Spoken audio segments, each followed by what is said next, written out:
Ya, shalom semuanya. Kembali kita dalam Midras tentang biografi perempuan-perempuan Yahudi yang kita mulai dengan Miriam dalam Midras dan Agadah oleh Tamar Meir. Bersama dengan Musa dan Harun, Miriam digambarkan dalam Midras sebagai bagian dari 3 serangkai pemimpin keluarga. Meskipun tidak seperti saudara laki-lakinya, dia tidak memiliki posisi formal. Para rabi menegaskan bahwa dia memberikan kontribusi besar untuk penebusan Israel dari Mesir. Dia disebutkan sebagai orang yang menubuatkan kelahiran Musa dan perannya sebagai pembebas yang akan menebus Israel dari Mesir. Sebuah tugas di mana dia akan membantunya. Pahalanya datang ketika dia terkena kusta dan tabut, hadirat ilahi dan seluruh Israel menunggu dia selama 7 hari sampai Miriam sembuh. Miriam bertindak sebagai pemimpin selama pengembaraan di hutan belantara. Karena jasanya itu, orang Israel ditemani dalam perjalanan mereka dengan sumur yang menyandang namanya Sumur Miriam. Jadi di mana Israel berhenti, di situ pasti ada sumur. Karena apa? Karena jasanya Miriam. Miriam sang nabi.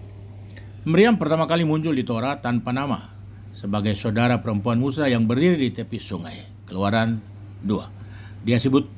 Dia disebutkan namanya dalam Song of the Sea atau nyanyian di laut, di mana dia dipanggil Nabi Miriam, saudara perempuan Harun. Dalam Midras, kita belajar dari ayat ini bahwa Miriam bernubuat bahkan sebelum kelahiran Musa, ketika Harun adalah satu-satunya saudara laki-lakinya, dan para rabi menggambarkan karakternya dan nubuatannya yang mendahului peristiwa ini.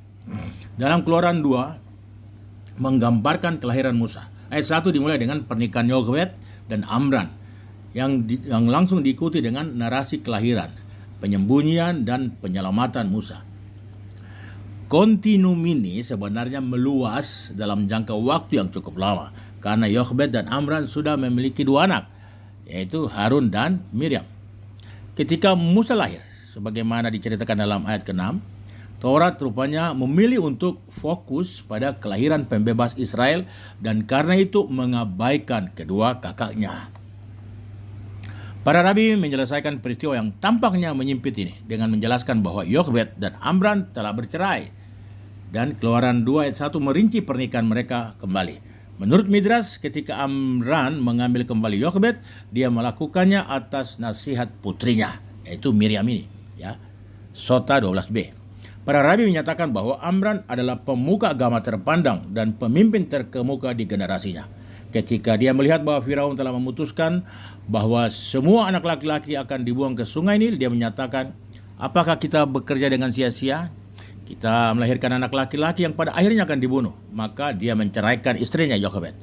Seluruh Israel melihat hal itu dan mengakibatkan mereka juga ikut menceraikan istri mereka masing-masing. Miriam yang saat itu berusia 6 tahun atau 5 tahun menurut beberapa sumber berkata, Ayah, ketetapanmu lebih keras daripada ketetapan Firaun. Firaun hanya memutuskan terhadap anak laki-laki, tetapi engkau telah menetapkan terhadap laki-laki dan perempuan. Karena semua orang Israel menarik diri dari istri mereka, baik putra maupun putri tidak akan datang ke dunia. Firaun memutuskan hanya untuk dunia ini, tetapi engkau memutuskan untuk dunia ini dan selanjutnya dunia akan datang. Bayi yang lahir dan mati sebagai akibat dari keputusan Firaun akan mencapai dunia yang akan datang atau olam haba, tetapi anak yang belum lahir tidak akan mencapai olam haba. Diragukan apakah ketetapan Firaun yang jahat akan dipenuhi, tetapi engkau benar dan ketetapanmu pasti akan dipenuhi. Akhirnya Amram bapaknya mengindahkan nasihat putrinya dan kembali ke istrinya Yochbed. Amram menikah lagi dengan Yochbed dalam sebuah perayaan publik dengan segala kemegahan dalam upacara.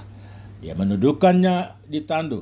Harun dan Miriam menari di hadapannya, dan para malaikat yang melayani menyatakan akhirat habait, di antara rumah tangganya sebagai ibu dari anak-anak yang bahagia. Yochbed yang telah dicopot atau nitakrah dari rumahnya sebagai akibat dari dekrit Firaun, sekarang akan ditempatkan kembali di antara rumah tangganya dalam kegembiraan. Seluruh Israel melihat ini dan mereka juga menikah lagi dengan istri mereka masing-masing.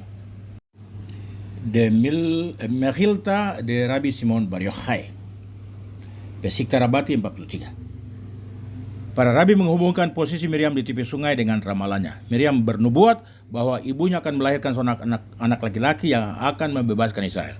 Ketika Musa lahir dan rumahnya dipenuhi cahaya, Amran bersuka cita dan memuji Miriam karena ramalannya telah terjadi. Namun begitu, ketika Musa dilemparkan ke sungai, Amran menuduhnya membuat prediksi yang salah. Oleh karena itu, Miriam berdiri di kejauhan di tepi sungai untuk mengetahui apakah ramalannya akan terpenuhi atau tidak. Masehta de Sirah Besala 10. Para rabi menegaskan bahwa Miriam diberi hadiah karena menunggu di tepi sungai sebentar untuk mengetahui apa yang akan menimpa Musa. Pahalanya lebih besar dari perbuatannya beberapa kali lipat. Karena ketika dia terkena penyakit kulit, syaraat, yang biasanya diterjemahkan sebagai kusta, tabut, sekina atau kehadiran ilahi, para kohanim, orang Lewi dan seluruh Israel dengan awan kemuliaan menunggu Miriam selama 7 hari sampai dia sembuh. Setelah dia sembuh, barulah mereka bisa berangkat. Demikian syur atau pengajaran kita kali ini. Kita akan lanjutkan di bagian kedua, yaitu Miriam, salah seorang bidan Ibrani. Toda Rabba, Fe Shalom.